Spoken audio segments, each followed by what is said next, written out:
Hi, hello, it is me, your least favorite Drag Race content creator, Jer, here with another rejudged, reshuffled All-Stars season. If you are very confused on what's going on, go back and watch old videos. We are tackling All-Stars 8 today, a season that I traditionally have hated, but I think I really enjoyed the format change of only having early outs and shuffling in only early outs. So I can't wait to get into this. As always, I will be judging based off of my personal preferences and tastes. I will not be making decisions for the queens or trying to get in their heads on what they might do in this season. I also am not taking runways into account. So with all of that in mind, let's jump in to All Stars 8. As always, if you do not like my judging style and you are not enjoying the way that things are going, you can kindly click out of the video rather than type up whatever nasty thought comes in your brain. Per my last email, this is all early out, so we have people from across the franchises that are here rather than early outs versus fan favorites. And if I had it my way, even though this is a pretty bulky buff season already, I would have 100% tossed in Tempest du Jour into this group. She would have been such a fun early out to be seen here. Overall, this is a really fun cast to talk about because choosing a producer pick is kind of hard. I don't think Ru likes any of these queens. The ones that I think would get a push and a favorable edit in this universe by Ru and producers would be Lala, maybe Mayhem, and maybe James, since she did get a pretty favorable edit the first time around, despite, according to a lot of the girls, acting like an absolute brat. So let's talk episode 1, the Fame Games, where originally Kahana won, and I did love her presence in this episode. She is still high for me, but honestly, Kasha took it for me. I could not keep my eyes off of her in the challenge, and I thought for the dual runways, she was one of my favorites. And I still think that she should have gotten that win episode 1. That's just me personally. And the bottom 2 for me is Serena Chacha for obvious reasons, and I think that James should have been in the bottom that week. The lip sync song is Freakum Dress, and between Serena and James, I'm sorry, James does not even slightly stand a chance to Serena, which means that she is our very first double pork chop queen. Next up is episode 2, it's RDR Live. I really liked this challenge. I thought it was a fun way of branching something that is typically seen as very heterosexual and not in the queer realm and bringing it to a really queer place and putting our grubby little gay hands on it. I think in this challenge, Kasha was genuinely really hilarious. And I don't see any of the other queens from this cast being super, super funny, which was kind of the problem the first time around, is that Jimbo was really one of the only funny queens next to Kasha and Heidi sometimes, and everyone else just sort of got steamrolled. And that's what Kasha would do in this challenge. I definitely see Kahana being low once again, and I certainly do not see Serena Chacha breaking through and being funny. While I don't think that Monica would be particularly hilarious, I don't think she would be bad enough to be in the bottom. And truly, I didn't think that Naysha was that unwatchable like they tried to make it seem. The lip sync song is Shibop, and obviously, Kahana takes this one. Serena most certainly is out. Episode 3 is the supermarket ball, and God, I love a ball. However, with this group, oof, it's a ball. Naysha would absolutely struggle here. She didn't really have a strong package that we saw in Fame Games, and her sewing skills are suspicious at best. Mrs. Kasha Davis absolutely is a horrible seamstress, but I like the rest of her package. I do think it would be a better storyline for her to be in the bottom after her win streak. While I do think that Lala struggled in this category as well, I don't think she struggled quite as hard as Kasha did. Although, I don't know, I say that, and Kasha's banana dress was my favorite dress of that entire night. I think Mayhem knows how to sew. I think Mariah would be fine. I think that Gina Gunn would be fine. I think that Scarlett would be more than fine. And I think Angina would be fine. The lip sync song is Coconuts, and this hands down goes to Kasha because it would be hilarious as heck. I think she would deliver a campier performance, and I think she would send Naysha to the house. And Kasha gets to survive yet another week. Next up is episode 4, Screen Queens. In my mind, I totally see Scarlett being the winner of this episode because she is really good at acting. I see Monica struggling to break through among everyone else that's here, who probably also would struggle quite a bit. And I would imagine that her runway aesthetic would also be a challenge. And I know that's not something I was really taking into account, but I'm thinking about it here. I do see Ongina struggling a bit here. However, Mayhem often buckles in group activities. She doesn't allow herself to shine, and she often limits what she's capable of doing, and I think that would happen here. The lip sync song is Bad Reputation, which feels like a song that Mayhem would absolutely stomp, meaning that Monica is out here. Next, in episode 5 is Snatch Game of Love, and I wish that because the cast was so big, they had just done a regular Snatch Game format, but it's what it is. I love a big Snatch Game, but this is going to be a thing that happens. Kasha definitely takes the win this week, being really the only hilarious one in the room. I see Ongina struggling pretty severely, like Tatiana in All Stars 2, maybe even breaking her character, constantly giggling at her own jokes or other people's jokes, with Kahana doing quite terribly again. Mayhem, I don't think would be good at Snatch Game. I don't know where Mariah and Scarlett would fall in this roster, but I don't think it would be terrible. I think Scarlett's Statue of Liberty was quite funny in UK versus the World. And while Gina Gum is kind of terrible at Snatch Game, she doesn't have Latrice here to sort of goad her on and really agitate her performance even more and make it more unbearable. I think some of the other queens in this group might sort of just volley with her, because at least it would be something for them to do. And so I think Gia would be a very low safe. The lip sync song is Hallucinate. And while I would love to believe that Ongina would be super fun to watch, this is obviously Kahana's lip sync to win. That means that Ongina is out, which is sad to see such an icon go home at a challenge that is really difficult. Next in episode 6 is Joan, the Unauthorized Rusical. This storyline has endless potential for Mariah, so I'm gonna go on a really super long limb and walk with me here.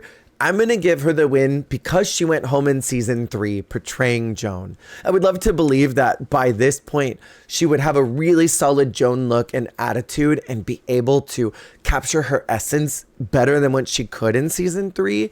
And I would like to reward that. Even though I do think that Lala was iconic. I see Kahana and Gina Gum in the bottom this week, because I just don't see Gia being able to paint severely enough to embody this Joan character. I think that Mayhem and Scarlett would be super passably fine. And I think that Kasha Davis would be funny, get the references, but maybe not break through to the front because she's not great at choreography. The lip sync song is I'm Not Perfect, but I'm Perfect for You. And I think that Gia might take this one because Kahana was kind of checked out by this point in the competition. Her steam and energy was starting to falter. And while I do believe that she would advocate for herself and fight, I don't think she would fight as hard as Gia, who had not landed in the bottom yet. And I think that this would be Kahana's time to go. Next is episode 7, Forensic Queens. This is quite a funny challenge, and I enjoy the improv nature of it all. That being said, I don't think a lot of these girls would be bombastically hilarious. Lala takes the top spot and wins the night, with Kasha being probably pretty high safe. I imagine that Scarlett would be fine, and I think that Mayhem would be fine. I see the ones struggling the hardest as being Mariah and Gia. Mostly because I don't think Gia does great at improv, as we see in Snatch Game. And Mariah sometimes takes herself a little bit too seriously, and I don't know if she would be able to break out of the seriousness of that character to do something as bombastically hilarious as Jessica Wilde in a sculpted pageant gown talking about how guacamole is expensive. Because mama, that was camp. The lip sync song is About Damn Time, and I think that Gia would eat up Mariah. Like, this very much feels in her wheelhouse. And that means that Mariah is out. Next up is episode 8, You're a Winner, Baby. And I'm gonna release the same exhausted sigh that I had earlier, like, oh no, it's this challenge. A design challenge with this bunch is interesting. I see Mayhem doing strongly because she did do pretty well in her very first design challenge. However, I think this is Scarlett's to win after seeing what she constructed in UK versus the World 2. That big Cinderella gown was incredible that she managed to make that in such a short amount of time. And I think with the materials given, she could bust out something really incredible and impactful. For the bottoms, there's a very clear bottom here, and that's Kasha Davis, who does not make her own clothes. And I imagine that it would be some big hot glued garbage camp thing that I would secretly be like, yes. And of course, Lala Ree, because her sewing skills are awful. The lip sync song is These Boots Are Made for Walkin', and this being a bit of a classic song, feels like something that Kasha would excel in stronger than Lala. I do think that Lala would be fun to watch.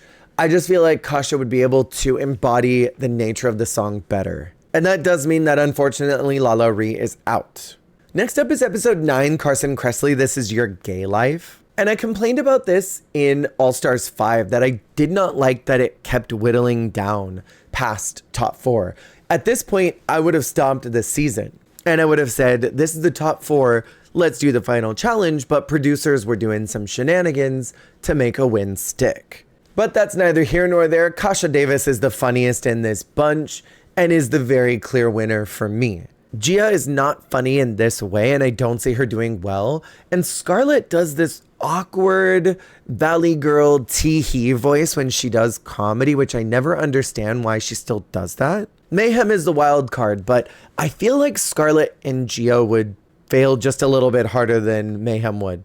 The lip sync song is Freakazoid, and truly, I see Scarlett being stronger here than Gia, and I think she'd embody the song better, meaning that Gia is now out.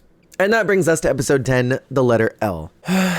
This is a makeover challenge full of girls who have a strong aesthetic for a makeover and almost none of the skills to translate that to someone else.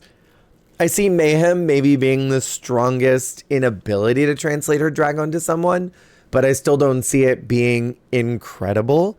So that means by default, Scarlett and Kasha are the bottom 2. And this is why I think it's stupid that we whittled down so hard, because I don't think it was necessary. The lip sync song is Jumpin' Jumpin', and this would be the most suspicious Caucasian nonsense that might ever happen on Drag Race. I see Scarlett going a little bit overboard with her characterizations, and I'm not sorry for thinking that Mrs. Kasha Davis is that girl and that she would be better in this lip sync than Scarlett.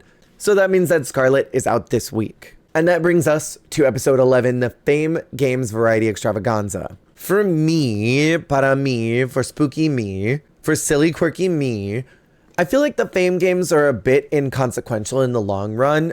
And in this fake universe, I really don't see it as that important. So I'm going to make a really huge swing and say that Gia had an incredible runway package, better than anybody else that was on this season. And that Lala just swooped the hell out of that finale performance like she did. And then Gia would do her beautiful kabuki art.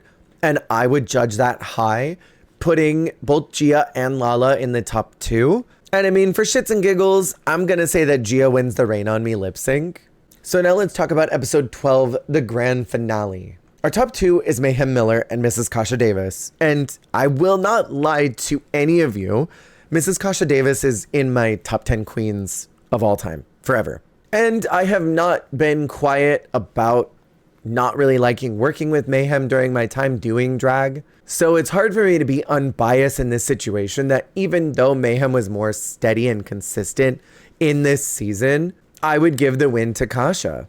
And don't be mad at me that I'm crowning my bias, because RuPaul made an entire season to crown Jimbo. So sue me for picking my favorite queen in this universe, as Ru did. And with that, All Stars 8 early outs is over. Type up all your angry dissertations in the comments below, because I know some of y'all are going to have things to say. And if you want more tea on the Mayhem stuff, I think I talked about it in one of the UK versus the world videos, potentially episode 1. Y'all can go and watch that. I'm not going to talk about it again. We have 1 season left, and to be honest, this is one of my least favorite All-Stars seasons.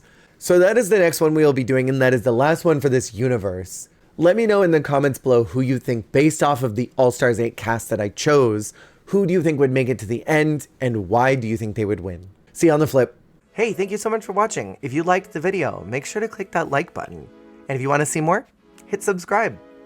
Goodbye.